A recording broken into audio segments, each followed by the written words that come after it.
I would like to keep the waistband angle throughout all the sizes. If I grade the waistband this way, the bigger size has more curved, and I don't like this. But as I always say, there's no wrong or right. If this can serve your customer better, then you go this way. Hi, I'm Jean. Welcome to Pattern Studio 101. We're going to learn how to grade waistband for pants and skirts. Waistbands are basically the same between pants and skirts. And today we will focus on a pants waistband with a front closer. Using a hook and eye with a zipper at the center front. There are several types of waistband commonly used.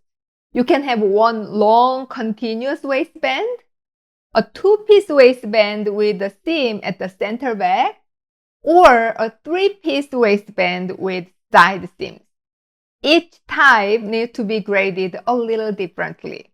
And understanding those differences is important for clean production and accurate sizing. In this lesson, I'll show you all of these variations step by step.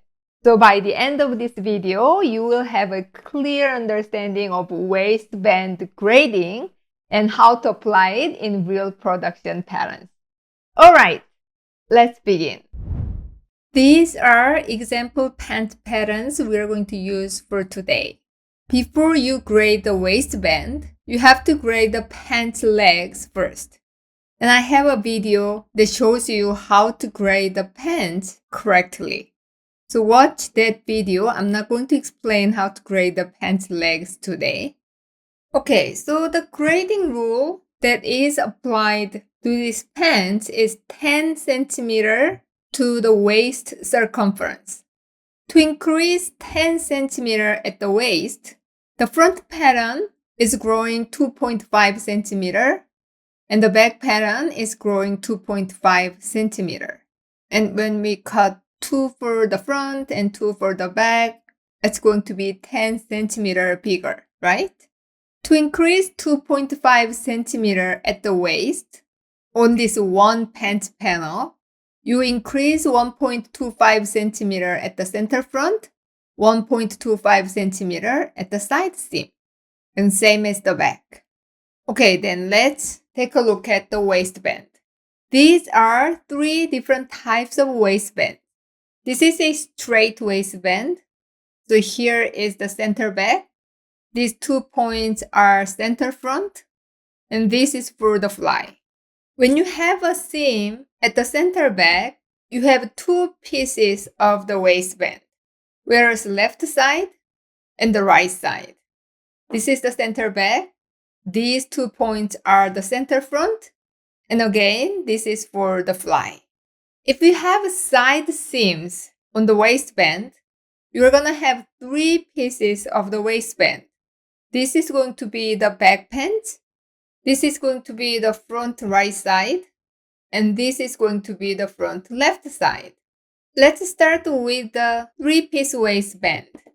This is the waist seam. We'll stitch it with this. And you increase this waist length 2.5 centimeter. 1.25 at the center back, 1.25 at the side seam. Since we set the center back as 0 line, the side seam should move out 2.5 centimeter. You might want to extend the line along this curve like this. You can do this. If your base size is middle of your size range, for example, your base size is size medium, and you make small extra small and large extra large, so your base size is kind of in the middle, it's not going to be huge different, so you can do this way. However, I prefer to move the side seam just on x-axis to prevent the waistband more curved for the bigger sizes. Many times our base size is not in the middle. Like our base size is size small, and grade the specs like only one size down for extra small, but grade up for medium, large, extra large, or even 2 extra large. I would like to keep the waistband angle throughout all the sizes. If I grade the waistband this way, the bigger size has more curved, and I don't like this. But as I always say, there's no wrong or right. If this can serve your customer better, then you go this way. Okay, I'm gonna keep it like this. Same for the front. 2.5 centimeter on x-axis and 2.5 centimeter on x-axis. Fly width will remain the same. Okay, next. If you have the seam on the back, you need to find the side seam. So this is the back waistband, and this is the front waistband. This is the side seam. So this point side seam, you're gonna move 2.5 centimeter on x-axis. So this is going to be new back waist. Then the center front seam should move out 5 centimeter on x-axis. Because you increased 2.5 centimeter on the back waist seam, you need to move this front point double 5 centimeter. So your front waist seam increased only 2.5 centimeter. So this is your next size.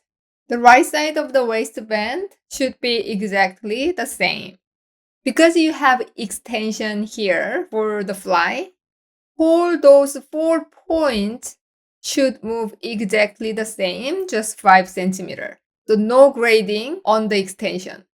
This is how you grade 2-piece waistband. Okay, then the next one. If you have a just a straight waistband, I'm gonna show you 2 different ways. So for the first one, we're gonna set the 0 line at the center back. Then this point should move out 2.5 centimeter on x-axis. And all these extension details should move out 5 centimeter. So the back is growing 2.5 centimeter and the front waist is growing also 2.5 centimeter. And no grading on the extension. Same as the other side. Move out 2.5 centimeter on x-axis and 5 centimeter on x-axis. So the same 2.5 centimeter on the back, 2.5 centimeter on the front. And some people do grading this way. Because we are not going to grade the extension, set the 0 line here at the center front. Okay, then this is the front. We have to lengthen 2.5 centimeter. So this is going to be the new side seam. Then the center back, you have to move 5 centimeter. So the back length is growing 2.5 centimeter. The other side seam, 7.5 centimeter. To increase this back waist 2.5 centimeter, you have to move this point 7.5 centimeter. Then finally, the center front move out 10 centimeter.